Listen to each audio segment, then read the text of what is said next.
Hello students, today I am going to start our chemistry chapter acid, base and salt. अब acid, base, salt क्या है हम discuss करेंगे. देखो, in our daily life we use several materials. हम बहुत सारे materials को यूज करते हैं और उनमें से बहुत सारे materials को यूज करते हैं as a food. We take a number of materials as a food. अब जो materials हम as a food लेते हैं उन materials में कुछ substances क्या होते हैं, sweet होते हैं, कुछ substances sour होते हैं, कुछ substances bitter होते हैं और कुछ substances क्या होते हैं, salty होते हैं. ठीक है ना. ये 4 टाइप के टेस्ट होते हैं, हमारे टेस्ट बड्स में प्रेजेंट होते हैं. अब हम देखेंगे कि ये जो स्वीट, सोर, बिटर, सोल्टी टेस्ट है ये किस वजह से है, ऐसा इनके अंदर क्या प्रेजेंट होता है कि जिसकी वजह से इसके अंदर स्वीटनेस है, सोर है, बिटर है, सोल्टी है. और आपको साथ में ये भी पता है कि हम हर एक सब्सटेंस को टेस्ट करके नहीं देख सकते, क्योंकि हम अगर हर एक सब्सटेंस को टेस्ट करेंगे तो उसमें से कुछ ऐसे भी सब्सटेंसेस होंगे जो हमारे लिए पॉइजन हो सकते हैं, जो हमारे लिए प्रॉब्लम्स कर सकते हैं. तो हम बिना उनको ईट किए, ठीक है ना, उसको हम चेक कर सकते हैं कि इस सब्सटेंस का नेचर क्या है, ये कौन सी नेचर के सब्सटेंस हैं. तो उसी के बारे में हम डिस्कस करते हैं chapter acid, base and salt. सबसे पहले मैं बात करती हूँ एसिड्स की. देखो एसिड्स क्या है. Acids are sour in test. देखो अब आ गया ना, जो एसिड्स होते हैं वो सोर होते हैं टेस्ट में. और इसका नाम एसिड पड़ा इसलिए क्योंकि जो लैटिन वर्ड है एसिडस, उसका मीनिंग होता है सोर, और उसी के नाम से यहाँ पर हमने डाल दिया एसिड्स. एसिड का मीनिंग ही लैटिन वर्ड के अकॉर्डिंग सोर है, तो हमने यहाँ पर करा acids are those substances which are sour in taste. ठीक है ना. और इसके साथ having H plus ions, having H plus ions हमने 9th क्लास में किए थे. आयंस की बात करी थी कि substances are made up of positive and negative ions. Polyatomic ions की बात करी थी. तो यहाँ पर मैं बता रही हूँ कि जितने भी एसिड्स हैं वो क्या हैं, H प्लस आयंस हैं. एंड चेंजेस हमने 7th क्लास की, मोस्टली अगर आप चैप्टर्स देखो 7th क्लास के, चाहे डाइजेस्टिव सिस्टम वाला ये का, और इससे पहले भी जो मैंने लाइफ प्रोसेस का कितना सारा पार्ट बताया था वो सारा 7th क्लास का. तो और मैंने तब भी बताया था कि ये सारे टॉपिक्स आगे 10th क्लास में थोड़े से डिटेल में आएंगे. तो वहाँ पर भी लिटमस पेपर का टेस्ट किया था, तो यहाँ भी कर रहे हैं कि it turns blue litmus to red.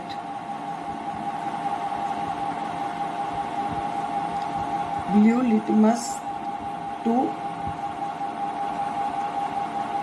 Red. ये तो हो गया हमारा एसिड का. अब हम बात करते हैं बेसिस की. अब देखो यहाँ पर हमने जैसे एसिड सोर इन टेस्ट का है, ऐसे जो बेसिस होते हैं ये क्या होते हैं, बिटर इन टेस्ट. क्या होते हैं, बिटर इन टेस्ट. इसके अंदर क्या होता है, having hydroxide ion OH minus ions. यहाँ पर पॉजिटिव आयन है, यहाँ पर क्या है, नेगेटिव आयंस है. एंड चेंजेस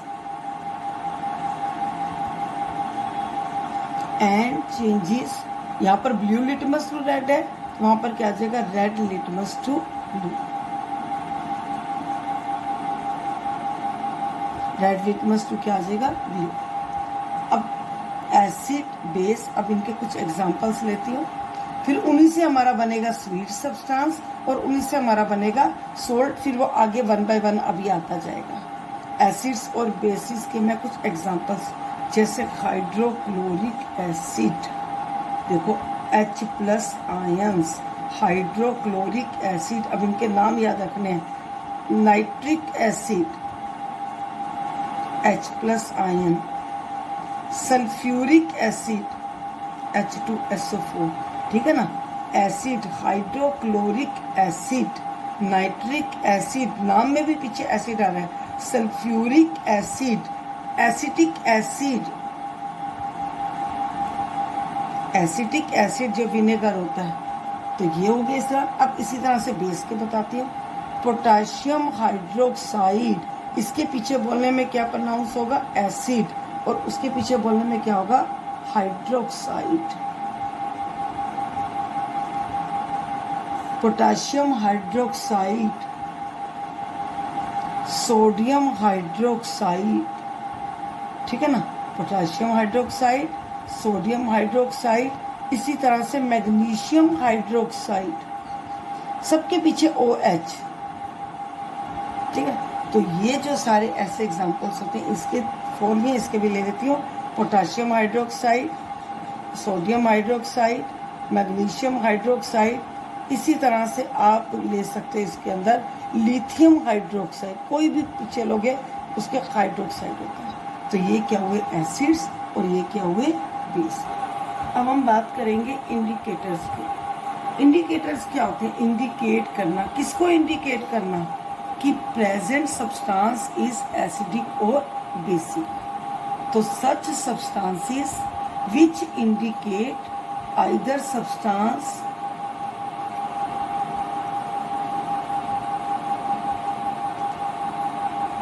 इज एसिडिक और बेस, एसिडिक और बेसिक, ठीक है। या ये भी कह सकते हो, such substance that undergoes a definite color change, एक कलर चेंज हो जाता है, undergoes definite color change in acid and base are known as indicator। अब आपके, जैसे मैं आपको बता रही हूँ स्टूडेंट्स, अब चैप्टर को इसके अकॉर्डिंग करोगे, कुछ भी पॉइंट्स को मिस नहीं करें और आपको चैप्टर भी अच्छी तरह से तैयार हो जाएगा। तो आप बुक में भी देखोगे ये हर एक पॉइंट को मैं इंक्लूड कर रही हूँ, बस एक आपका सीक्वेंस वाइज, ताकि आपको चैप्टर अच्छी तरह से समझ आ जाए। अब इंडिकेटर्स में हमारे 3 इंडिकेटर्स होते हैं, एक नेचुरल इंडिकेटर,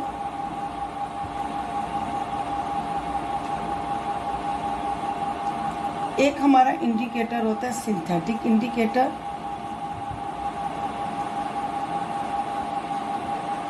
ठीक है ना, और एक होता है थर्ड हमारा ओल्फैक्टरी इंडिकेटर।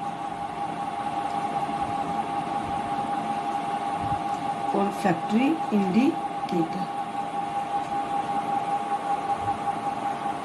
अब यहाँ पर इंडिकेटर्स मैंने देखो लिख दिए हैं, इन इंडिकेटर्स का एक टेबल ही बना दिया कि आपको इजी रह जाएगा, इसको नोटबुक में नोट कर लेना।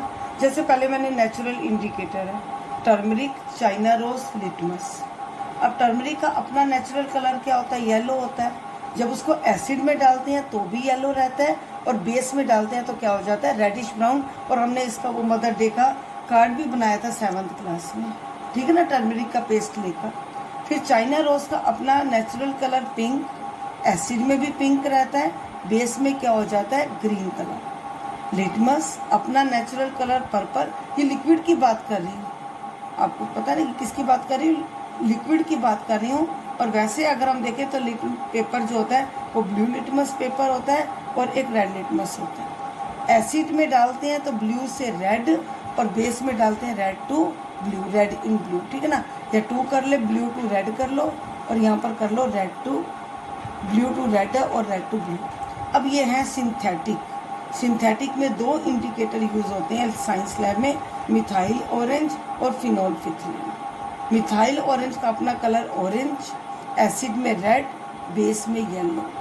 फिनोल्फिथिलीन का कलरलेस होता है, एसिड में भी कलरलेस रहता है, बेस में क्या हो जाता है, पिंक। तीसरा जो इंडिकेटर है, टाइप ऑफ इंडिकेटर, ओल्फैक्टरी, जो सिर्फ कलर चेंज नहीं करता, सिर्फ क्या चेंज करता है, ओडर चेंज करता है। जैसे बीट रूट चुकंदर डाले, क्लोव्स हैं, अनियंस हैं, तो ये जो सारे हैं ये क्या करते हैं कि कलर को चेंज कर देते हैं। आपकी बुक में भी अनियन का दिया हुआ है कि अगर हम एक जो है कॉटन क्लॉथ ले लें, फ्रेश मतलब मीन्स की नीट एंड क्लीन ले लें, उसके अंदर अनियन के पीसीस को हम रख दें, पूरी रात उसको हम क्या रखते हैं, बांध कर उसको फ्रिज में रख देते हैं। अनियंस को कॉटन क्लॉथ में बांध कर पूरी रात फ्रिज में पड़ा रहने देते हैं। मॉर्निंग में अनियंस को निकाल लिया। अब उस जो क्लॉथ है जिसमें अनियंस थे, एक साइड हम एसिड डाल देंगे। घर पर भी करके डाल कर सकते हो कि जैसे आपने एक साइड पर क्या डाल दिया, लेमन ड्रॉप्स डाल दी, और एक साइड पर आपने क्या डाल दिया, सोप डाल दी, क्योंकि सोप में क्या होता है, बेस होता है, ठीक है ना। अब दोनों में डालने पर आप देखोगे कलर चेंज नहीं होगा, लेकिन जब आप दोनों तरफ स्मेल करोगे उन दोनों की जो स्मेल होगी वो अलग अलग होगी। तो ये कौन सा इंडिकेटर होता है, ओल्फैक्टरी इंडिकेटर। ओके, इसमें डिस्कस करेंगे इस वीडियो में केमिकल प्रॉपर्टीज। केमिकल प्रॉपर्टीज किसकी करेंगे, एसिड एंड बेस की, ठीक है ना, एसिड और बेस की। पहले मैंने आपको बताया कि एसिड्स क्या होते हैं, फिर बताया बेसिस क्या होते हैं, फिर इंडिकेटर जो इसको चेक करने के लिए होते हैं। अब हम यहाँ पर डिस्कस करेंगे, जैसे आप मैथ में फार्मूलेस करते हो ऐसे हम chemical properties of acid and base करेंगे। जिससे फर्स्ट क्या है कि when acid react with metal it produces salt plus hydrogen gas, ठीक है। ये फर्स्ट फार्मूला है। जब कोई भी एसिड मेटल के साथ रिएक्ट करता है तो क्या प्रोड्यूस होता है, सोल्ट और हाइड्रोजन गैस। मैं कोई एक एग्जांपल ले लेती हूँ, जैसे हाइड्रोक्लोरिक एसिड ले लिया, मेटल मैंने ले लिया, सोडियम ले लिया, ठीक है ना। जब मैंने किया तो ये कहा मेटल है, किसके साथ करके सोल्ट बनाता है तो हाइड्रोजन गैस हो जाएगी। हाइड्रोजन के लिए क्या होता है, 2 होता है, तो यहाँ पर कर दोगे ये भी बैलेंस हो जाएगी, 2NaCl प्लस H2। कोई भी, चाहे आप ऐसे यहाँ पर नाइट्रिक एसिड ले लो, यहाँ पर कोई भी मेटल ले लो, जिंक मेटल ले लो, ठीक है ना, कोई भी मेटल लेकर आपको बस एक फार्मूला याद रखना है, when acid react with metal it give rise to salt plus hydrogen gas. अब हाइड्रोजन गैस को चेक कैसे करते हैं, when we carry burning splinter it burns vigorously with pop sound, ठीक है ना। पॉप साउंड के साथ जो है ये और ज़्यादा वाइग्रेसली बर्न होने लग जाती है।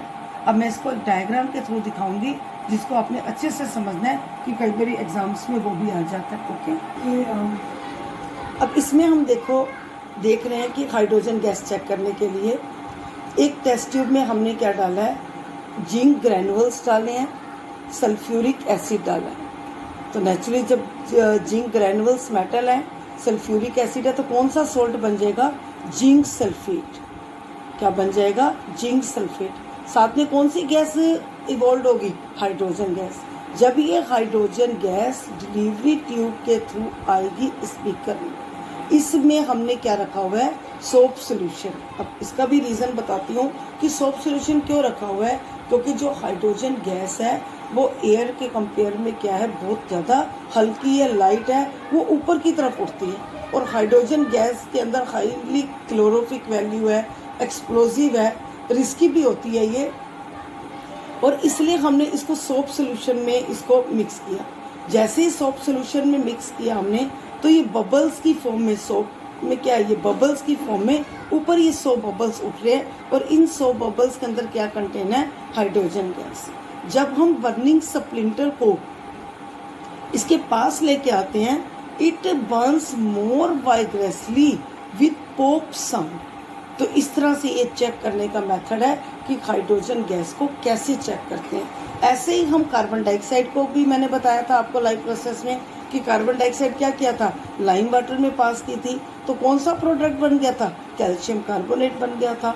ऐसे ऑक्सीजन को क्या करेंगे कि जैसे हम उसके पास लेके जाएंगे इट बर्न्स मोर वाइग्रेसली, लेकिन वो पॉप साउंड नहीं देगी। तो इस तरह से कुछ गैसेस को चेक करने का ये जो है ये मेथड है। तो ये हाइड्रोजन गैस को चेक करने का मेथड है। अब हम बात करते हैं बेस के साथ। देखो मैंने एसिड और मेटल का तो बता दिया, अब बेसिस की जो मेटल के साथ जो रिएक्शन है वो वेरी कॉम्प्लेक्स है, मीन्स कि बहुत मुश्किल से होती है, वेरी कॉम्प्लेक्स, वेरी डिफिकल्ट। हमें पता है कि सबसे जो होता है वो स्ट्रॉन्ग बेस होता है, NaOH होता है। अभी हम करेंगे आगे के चैप्टर में strong acid, strong base. Strong जो बेस होता है वो NaOH होता है। ये NaOH जो बेस है ये जब हम जिंक मेटल के साथ करते हैं तब जाके ये रिएक्शन करता है, सोडियम जिंकेट बनाता है Na2ZnO2। इसको हम नाम देते हैं सोडियम जिंकेट, ठीक है ना, प्लस हाइड्रोजन गैस, वो भी किसके साथ, स्ट्रॉन्ग मेटल के साथ। ये स्ट्रॉन्ग जो है, सॉरी ये स्ट्रॉन्ग बेस है, स्ट्रॉन्ग मेटल के साथ ही स्ट्रॉन्ग बेस है। एसिड में तो सभी के साथ हो जाती है, चाहे वो वीक एसिड है चाहे वो स्ट्रॉन्ग एसिड है। कैसे पता लगेगा, वो आगे के टॉपिक्स में हम कंटिन्यू करेंगे। अभी मैं यहाँ पर बता दी कि जो स्ट्रॉन्ग बेस है, जिंक सिर्फ उसी के साथ रिएक्ट करके ये प्रोडक्ट बनाता है, और कोई भी जो मेटल है वो जल्दी से बेस के साथ रिएक्शन फॉर्म नहीं कर सकता। ये हो गया आपका फर्स्ट फार्मूला। अब आ जाते हैं सेकंड फार्मूले पर। सेकंड फार्मूला क्या है, मेटल कार्बोनेट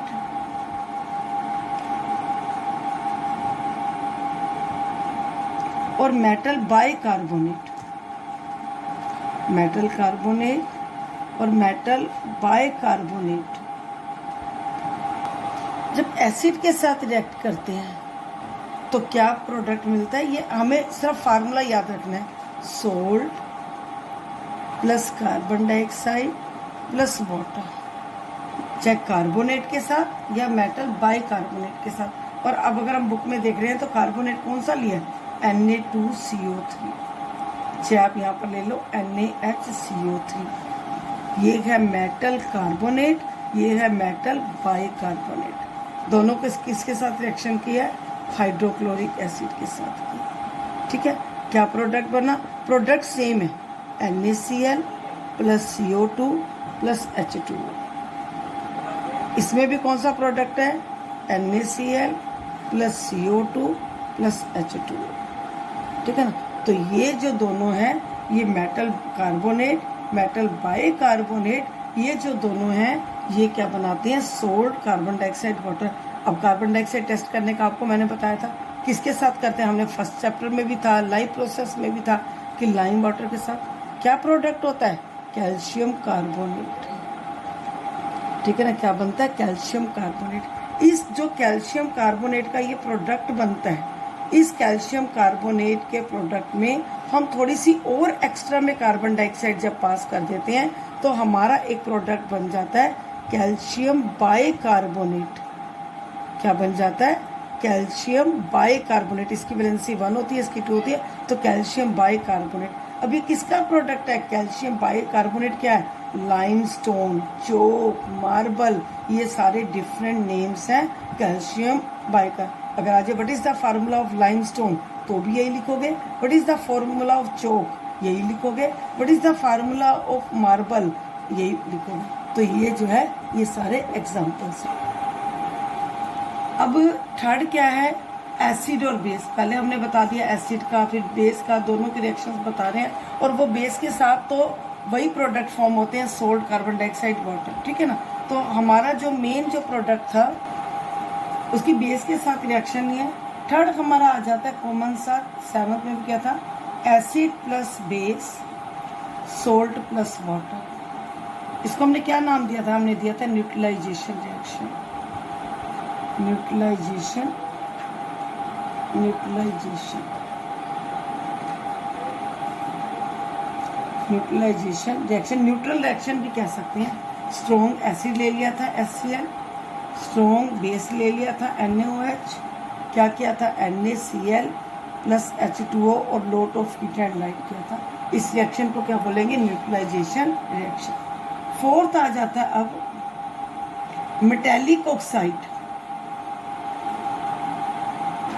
मेटेलिक ऑक्साइड किसके साथ रिएक्ट करते हैं, जब मेटेलिक ऑक्साइड जब एसिड के साथ रिएक्ट करते हैं तो हमारा तो भी बनता है सोल्ट प्लस वाटर। अभी तो हमारा सेम प्रोडक्ट हो गया न्यूट्रलाइजेशन। और न्यूट्रलाइजेशन हमें पता है कि एक एसिड होता है और एक बेस होता है। इसका मीन्स कि जो ये मेटेलिक ऑक्साइड है ये कौन सा नेचर का है, बेसिक नेचर का है। कौन से नेचर का है, बेसिक नेचर का है। तो हम एक एग्जांपल ले लेते हैं मेटेलिक ऑक्साइड में। आप ले लो जिंक ऑक्साइड ले लो, क्योंकि मेटल है, मेटल के ऑक्सीजन के साथ मेटेलिक ऑक्साइड। एसिड कौन सा ले लिया, हाइड्रोक्लोरिक एसिड ले लिया। सोल्ट क्या बन गया, जिंक क्लोराइड बन गया, ठीक है ना। साथ में क्या हो गया, H2O, बैलेंस यहाँ से कर लोगे तो H2O। तो इसका मीन जो ये है, ये कौन से नेचर का है, बेसिक। अब फिफ्थ आ जाता है नॉन मेटेलिक ऑक्साइड।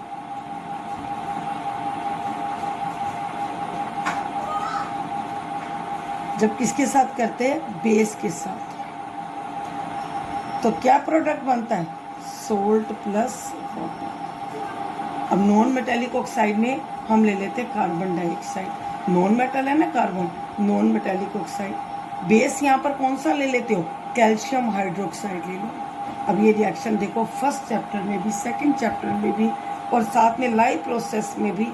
तो अब यहाँ पर जो सोल्ट बन गया वो क्या बन गया, कैल्शियम कार्बोनेट प्लस वाटर।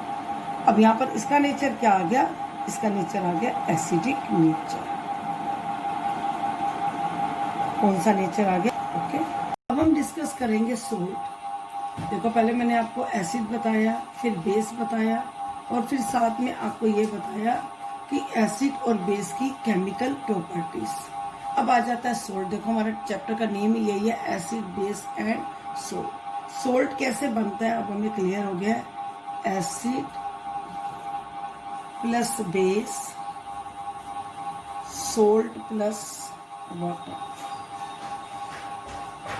अब एसिड और बेस दोनों को कंबाइन करके हमारा बनता है सोल्ट। एसिडिक कौन सा टेस्ट है, सोर टेस्ट है, बेस कौन सा टेस्ट है, बिटर टेस्ट है। तो इसका मीन्स दोनों जब न्यूट्रल हो जाते हैं तो एक नया सब्सटेंस बनता है, दैट इज सोल्ट। अब डिफरेंट टाइप के सोल्ट होते हैं, कौन कौन से होते हैं, एक तो होता है न्यूट्रलाइजेशन सोल्ट। न्यूट्रल सोल्ट भी लिख लो इसकी जगह, या तो न्यूट्रल सोल्ट लिख लो, न्यूट्रलाइजेशन जो मर्जी लिख सकते हो। एक तो होता है न्यूट्रल सोल्ट, एक होता है हमारा एसिडिक सोल्ट, एक हमारा होता है बेसिक सोल्ट, और एक हमारा होता है वीक सोल्ट। लेकिन जितने भी सोल्ट है बनते एसिड बेस से। अब जब न्यूट्रल सोल्ट की हम बात करते हैं तो ये बनता है स्ट्रॉन्ग एसिड और strong base, strong acid strong base. मैं पहले इसका एग्जांपल ले लेती हूँ। देखो अब एसिड स्ट्रॉन्ग में हम कहें, मैं आपको कुछ एसिड्स के नाम बता रही हूँ। जैसे स्ट्रॉन्ग एसिड में कहें तो हम HCl जो है वो स्ट्रॉन्ग एसिड है, नाइट्रिक एसिड जो है वो स्ट्रॉन्ग एसिड है, सल्फ्यूरिक एसिड जो है वो स्ट्रॉन्ग एसिड है। अच्छा आप लिख लो, उसके बाद मैं शुरू करूंगी। ये स्ट्रॉन्ग एसिड्स हैं, ठीक है। इसी तरह से अगर मैं बात करती हूँ स्ट्रॉन्ग बेस की, स्ट्रॉन्ग बेस कौन से होते हैं, जैसे NaOH स्ट्रॉन्ग बेस है, KOH स्ट्रॉन्ग बेस है, कैल्शियम हाइड्रोक्साइड जो है वो स्ट्रॉन्ग बेस है। फिर मैं अगर बात करूं वीक एसिड की, अब नेचुरली एसिड्स वीक कैसे पता लगता है, स्ट्रॉन्ग एसिड कैसे पता लगेगा, जिसके अंदर H+ आयन ज्यादा होंगे। स्ट्रॉन्ग बेस कैसे पता लगेगा, जिसके अंदर OH आयन ज्यादा होंगे। वीक एसिड मीन्स की H+ आयन्स तो होंगे लेकिन वो क्या होंगे, लेस होंगे। अब वीक एसिड में हम बात करते हैं एसिटिक एसिड को। देखो हम एसिटिक एसिड को हम खा भी सकते हैं, विनेगर में हम यूज करते हैं। और इसी तरह से हमारा कौन सा होता है, कार्बोनिक एसिड होता है, ठीक है ना, ये कोल्ड ड्रिंक्स में होता है। ऐसे ही हमारा होता है फास्फोरिक एसिड होता है, ये भी हमारा किसमें है, वीक एसिड में। फिर मैं बात करती हूँ वीक बेस की। जैसे अब ये स्ट्रॉन्ग एसिड हो गया, ये स्ट्रॉन्ग बेस हो गया, वीक एसिड हो गया। अगर अब वीक बेस की बात करती हूँ तो वीक बेस में हमारा आता है मैग्नीशियम हाइड्रोक्साइड, किसमें आता है, वीक बेस में। फिर कौन सा आता है, कैल्शियम हाइड्रोक्साइड, किसमें आता है, वीक में आता है। नहीं सॉरी, यहाँ पर इसमें है, ये वीक में नहीं आएगा, इसकी जगह हमारा वीक में आएगा कॉपर हाइड्रोक्साइड, ठीक है ना। लिथियम हाइड्रोक्साइड जो हमारा है ये किसमें आएगा, वीक में आएगा। तो इस तरह से ये मैंने आपको लिखवा दिए सारे एसिड्स। अब इनके भी यहाँ पर हम एक एक एग्जांपल लेकर मैं आपको क्या बताऊंगी, रिएक्शन बताऊंगी। अब स्ट्रॉन्ग एसिड में एग्जांपल ले लो, जैसे मैंने HCl अब आपको बता दिया ना, इनकी लिस्ट आप तैयार कर लो, कोई भी आप ले सकते हैं इससे। HCl हो गया, और लेने चाहे बस सिर्फ यही याद कर लो, इनमें से ही आता है। स्ट्रॉन्ग बेस कौन सा हो गया? NaOH है। अब नेचुरली यहाँ पर ये Na और ये Cl, ये वाटर यहाँ से फॉर्म हो गया, तो हमारा ये न्यूट्रल सोल्ट है। और ये किससे बना है? ना ये एसिडिक है ना ये बेसिक है। फर्स्ट एग्जांपल ये हो गया। अब सेकंड आ जाता है एसिडिक सोल्ट। अब एसिडिक सोल्ट से पता लग रहा है स्ट्रॉन्ग एसिड वीक बेस, ठीक है ना। स्ट्रॉन्ग एसिड वीक बेस से जो हमारा सोल्ट बनेगा वो बनेगा एसिडिक सोल्ट। अब स्ट्रॉन्ग एसिड में आप क्या ले लोगे? HCl ले लोगे। अब वीक बेस में मैंने आपको एग्जाम्पल बताए थे, आप उसमें से कोई भी उठा लो, जैसे अमोनियम हाइड्रोक्साइड उठा लो, ठीक है ना। अब ये कौन सा बन जाएगा? Ammonium chloride plus H2O। अब ये कौन सा हो गया? Acidic salt. अब थर्ड नंबर पर आ जाएगा, अब ये हमारा सोल्ट हो गया एसिडिक, अब हो गया बेसिक सोल्ट। अब जब बेसिक सोल्ट की बात आएगी तो यहाँ पर आप क्या ले लोगे? Strong base weak acid. Strong base weak acid कौन सा सोल्ट आ जाएगा? Basic salt. अब स्ट्रॉन्ग बेस में हमारा स्ट्रॉन्ग बेस कौन सा है? NaOH। अब वीक एसिड की अगर हम बात करें, हमारी वीक एसिड जो हो जाता है वो हमारा कोई भी आप ले सकते हो, मैंने एसिटिक एसिड ले लिया, ठीक है ना। अब हमारा यहाँ पर क्या बन गया? सोडियम एसीटेट CH3CONA, ये प्लस में होता है नेगेटिव में, इसका नाम मैं लिख देती हूँ सोडियम एसीटेट प्लस वाटर हो गया, ठीक है। अब हमारा लास्ट आ जाता है वीक सोल्ट। अब वीक सोल्ट से ही पता लग रहा है कि अब आपको कि क्या करेंगे इसके अंदर? वीक एसिड वीक बेस और सोल्ट भी कौन सा आ जाएगा? वीक, बस वाटर आ जाएगा। अब वीक एसिड यहाँ पर जैसे मैंने आपको लिया था, मैं कार्बोनिक एसिड ही ले लेती हूँ, H2CO3। कार्बोनिक एसिड मैंने कहा था वीक एसिड होता है। इसी तरह से मैं वीक बेस ले लेती हूँ मैग्नीशियम हाइड्रोक्साइड, कोई भी आप ले सकते हो अपनी मर्जी से, बस ये देख लेना कि आपको वाटर रिमूव करना है, ठीक है ना। तो इसमें अब देखो, अब आपको वाटर है, 2 बारी H लिख रहा है, इसका मीन्स ये तो क्लियर है कि यहाँ पर जो आएगा वो 2H2O आ जाएगा, क्योंकि H2 यहाँ पर है, ये H2 यहाँ पर है, ये O ये वाला आ गया। बाकी क्या बना हमारे पास? Magnesium carbonate, magnesium carbonate. इसका मीन्स ये कौन सा है? Weak salt. मैंने देखो ना यहाँ से ये H2 ये हो गया, H2 ये हो गया, O2 ये हो गया, तो 2H2O वाटर का हो गया यहाँ पर। बाकी क्या बचा? यहाँ से हमारे पास मैग्नीशियम बचा, यहाँ से क्या बचा? कार्बोनेट। तो मैग्नीशियम कार्बोनेट क्या हो गया? Weak salt. तो इस तरह से ये डिफरेंट टाइप्स के जो है ये सोल्ट हैं जो हम कर सकते हैं। ओके, देखो स्टूडेंट्स, मैंने आपको पिछली बारी जो प्रीवियस वीडियोस है उसमें डिस्कस किया था कि एसिड्स क्या होते हैं, बेस क्या होते हैं, और जब एसिड और बेस कंबाइन होते हैं तो क्या फॉर्म होता है? सोल्ट फॉर्म होता है। मैंने डिफरेंट टाइप के सोल्ट डिस्कस किए थे, जिसमें मैंने बोला था एसिडिक सोल्ट, बेसिक सोल्ट, और साथ में ये कहा था कि जब स्ट्रॉन्ग एसिड वीक बेस के साथ करेगा तो एसिडिक सोल्ट होगा, जब स्ट्रॉन्ग बेस वीक एसिड के साथ करेगा तो बेसिक सोल्ट होगा। अब ये हमें पता कैसे लगेगा? जैसे मैंने कह दिया था कि स्ट्रॉन्ग एसिड जो होता है वो HCl है, और मैंने वीक एसिड बोल दिया मैंने कि फॉर्मिक एसिड है या एसिटिक एसिड है, कोई भी आप नाम लिख सकते हो। जैसे एसिटिक एसिड है, कार्बोनिक एसिड है, इन सबको मैंने क्या बता दिया था? मैंने इनको बता दिया था वीक एसिड। और यहाँ पर मैंने हाइड्रोक्लोरिक एसिड को, सल्फ्यूरिक एसिड को क्या बता दिया था? Strong acid. अब हमारा नेक्स्ट क्वेश्चन में ये आता है कि हमें कैसे पता लगेगा कि ये एसिड स्ट्रॉन्ग है और ये एसिड वीक है? दोनों के अंदर ही H+ आयंस होते हैं, इसके अंदर भी H प्लस आयंस होते हैं, इसके अंदर भी H प्लस आयंस होते हैं। इसका हम आइडेंटिफाई कर सकते हैं एक इंडिकेटर के थ्रू, जिसको हम नाम बोलते हैं यूनिवर्सल इंडिकेटर। क्या नाम बोलते हैं? Universal indicator. एक बात तो क्लियर है कि अगर स्ट्रॉन्ग एसिड है तो उसके अंदर H प्लस आयंस ज़्यादा है, और जो वीक एसिड है H प्लस आयंस लेस है। जैसे एग्जाम में भी 1 मार्क्स में आता है कि how can you identify HCl और carbonic acid, hydrochloric acid in which H plus ion is more, उसमें H प्लस आयंस क्या लेस है। अब एक्यूरेट कैसे पता लगे कि किस में लेस है किस में मोर है, इसका हम पता कर सकते हैं यूनिवर्सल इंडिकेटर। अब ये यूनिवर्सल इंडिकेटर क्या होता है? It is a mixture of several indicator. It is a mixture of several indicators.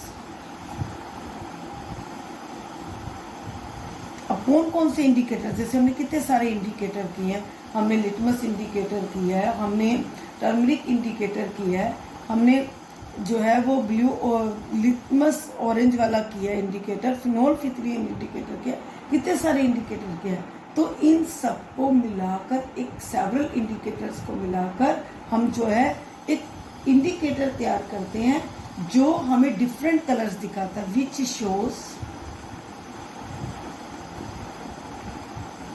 Different colours. Different colours को शो करता है, ठीक है ना। और जिस स्केल पर ये शो किए जाते हैं that is known as pH scale. इसमें P छोटा रखा जाता है और H बड़ा रखा जाता है। इस P का मीन्स है पोटेंज, जर्मन वर्ड है पोटेंज।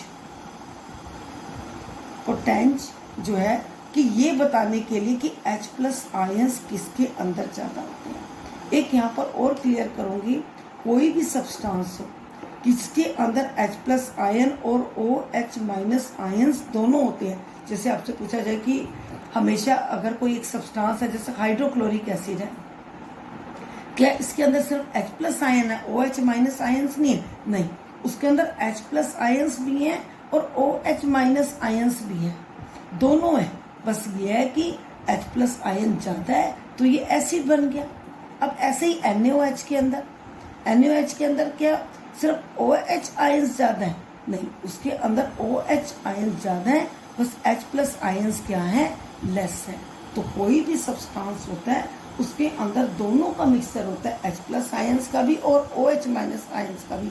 जिसके ज़्यादा हुए तो हम उसी की उसको दे देते हैं कि H प्लस आयंस ज़्यादा है तो एसिड हो गया, अगर OH माइनस आयन ज़्यादा है तो बेस हो गया। तो इसलिए कोई भी उसमें जो होता है सब्सटेंस में सिर्फ एक आयंस नहीं होते, क्योंकि वो दोनों से मिलकर बना है। तो pH स्केल में भी इसी तरह का एक स्केल बनाया है, जिस स्केल में 0 से लेकर 14 तक स्केल में है, बीच में 7, यहाँ पर नंबर दे देंगे हम 6, 5, 4, 3, 2, 1 और ये 0, ठीक है ना। सेम इसी तरह से यहाँ पर ये जो 7 है ये हमारा होता है जो बीच का हमारा होता है, जिसको हम बोलते हैं न्यूट्रल, ठीक है ना। इससे नीचे जो वैल्यू जाती हैं वो H प्लस आयंस इंक्रीज करती जाती है, H प्लस आयंस इंक्रीज कर रही है। यहाँ पर क्या कर रहे हैं, OH माइनस आयंस है वो इंक्रीज हो रही है। यहाँ पर H प्लस आयंस इंक्रीज हो रहे हैं, यहाँ पर OH माइनस आयन इंक्रीज हो रहे हैं। मीन्स कि अगर 0 और 1 में कहें, हम कहेंगे 0 के अंदर जो है जो एसिडिक पावर ज़्यादा है, more acidic means H plus ions जो है वो ज़्यादा है। यहाँ पर आएगा तो क्या कहेंगे, मोर बेसिक। OH माइनस आयंस है वो क्या है, ज़्यादा है। अब न्यूट्रल का मीनिंग क्या है कि जिसके अंदर H प्लस आयन और OH माइनस आयन जो है वो इक्वल होते हैं। क्या होते हैं, इक्वल होते हैं। अब ये जो यूनिवर्सल इंडिकेटर है जो पीएच स्केल के साथ है, ये अलग अलग कलर्स पर, जो अलग अलग नंबर पर अलग अलग वैल्यूज को दिखाता है। जैसे मैं बोल रही हूँ, आप नोट भी कर सकते हो कि 0 पर, मैं 2 टाइम्स रिपीट करूंगी, आप साथ साथ नोट करते जाओगे। जैसे 0 पर स्ट्रॉन्गली मैंने बताया एसिडिक है, उस टाइम यहाँ पर जो कलर हो जाता है वो डार्क रेड कलर। प्रैक्टिकल की अगर आप देखोगे, प्रैक्टिकल में ये कलर्स दिए हुए हैं, डार्क रेड कलर हो जाता है। फिर 1 और 2 पर इसका जो कलर हो जाता है वो ऑरेंज रेड कलर हो जाता है। 3 पर जो इसका कलर हो जाता है वो येलो कलर हो जाता है, ठीक है ना। 4 पर जो कलर हो जाता है जो है वो येलो कलर हो जाता है, येलो के साथ थोड़ा सा रेडिश कलर आ जाता है। और 5th में तो येलो ही हो जाता है। 5th में फिर ये जो कलर आता है येलोइश ग्रीन आता है। 5th और 6th में जो कलर आता है वो क्या आता है, येलोइश ग्रीन आता है। और 7 पर जो टोटली कलर आएगा वो कौन सा आएगा, ग्रीन आएगा, ठीक है। फिर उसके बाद शुरू हो जाते हैं, देखो यहाँ पर जो ज्यादातर कलर होंगे रेड है, ऑरेंज है, येलो। अब जो इस साइड पर ग्रीन के बाद जो कलर चलेंगे, अब वो कलर आ जाएंगे blue colour, purple colour, violet colour, जो दिखाता जाएगा। जैसे अब हमारा आ जाता है 8 नंबर पर आ जाता है ग्रीनिश ब्लू आ जाता है, ठीक है ना। ग्रीन, प्योर ग्रीन, जिसके अंदर और कोई कलर नहीं है, वो सिर्फ हमारा हो जाता है न्यूट्रल हो जाता है। 8 पर हमारा क्या हो जाता है, ग्रीनिश ब्लू हो जाता है। 9 पर हमारा क्या हो जाता है, ब्लू हो जाता है। 10 पर हमारा क्या हो जाता है, ब्लूइश पर्पल हो जाता है। 11 पर क्या हो जाता है, पर्पल हो जाता है। 12 पर क्या हो जाएगा, डार्क पर्पल हो जाएगा। 13 पर क्या हो जाएगा, वायलेट हो जाएगा। और 14 पर चला जाएगा डार्क वायलेट। ये प्रैक्टिकल में दोबारा बता रही हूँ, ये स्केल बना हुआ है, तभी मैं सिर्फ इसमें यहाँ कर रही हूँ। मेरे पास अगर प्रैक्टिकल बुक हुई तो मैं पेज को सेंड कर दूंगी। 0 पर डार्क रेड और 14 पर डार्क वायलेट। तो इस मेथड से हम चेक कर सकते हैं H+ आयन और OH- आयन, और उसको हम जो नाम देते हैं वो क्या देते हैं, pH स्केल। इस pH का हमारी डेली लाइफ में क्या बेनिफिट है वो अब मैं आपको आगे बताती हूँ। ओके स्टूडेंट, अब मैं डिस्कस, देखो टॉपिक क्या लिखा है, इम्पोर्टेंस ऑफ pH। ये ध्यान रखना बेटा, P छोटा लिखना है और H बड़ा लिखना है। pH इन एवरीडे लाइफ आपकी बुक के ही पॉइंट्स हैं, एज इट एज, कुछ अलग से करने की जरूरत नहीं है, लेकिन ध्यान से समझते जाओगे बड़ी कराने। देखो सबसे पहले हम बात करते हैं लिविंग बॉडी के ऊपर। लिविंग बॉडी के ऊपर हम pH की क्या इम्पोर्टेंस है वो बात करते हैं। हमारी जो बॉडी है वो वर्क करती है 7 to 7.8 रेंज तक pH के, ठीक है। अब इससे अगर कम हो जाए तो भी हमारी बॉडी प्रॉब्लम में आ सकती है, ज़्यादा हो जाए तो भी प्रॉब्लम में आ सकती है। अब हम यहाँ पर बात करते हैं एक्वेटिक ऑर्गेनिज्म की। एक्वेटिक ऑर्गेनिज्म भी नेचुरली इसी रेंज में करते हैं। प्रॉब्लम कब आती है कि जब एसिड रेन, देखो अब एसिड रेन से क्या होता है, वो रेन जिसके अंदर एसिड मिला हुआ है। नेचुरली जब एसिड मिला हुआ है उसकी pH वैल्यू क्या हो जाएगी, डिक्रीज हो जाएगी।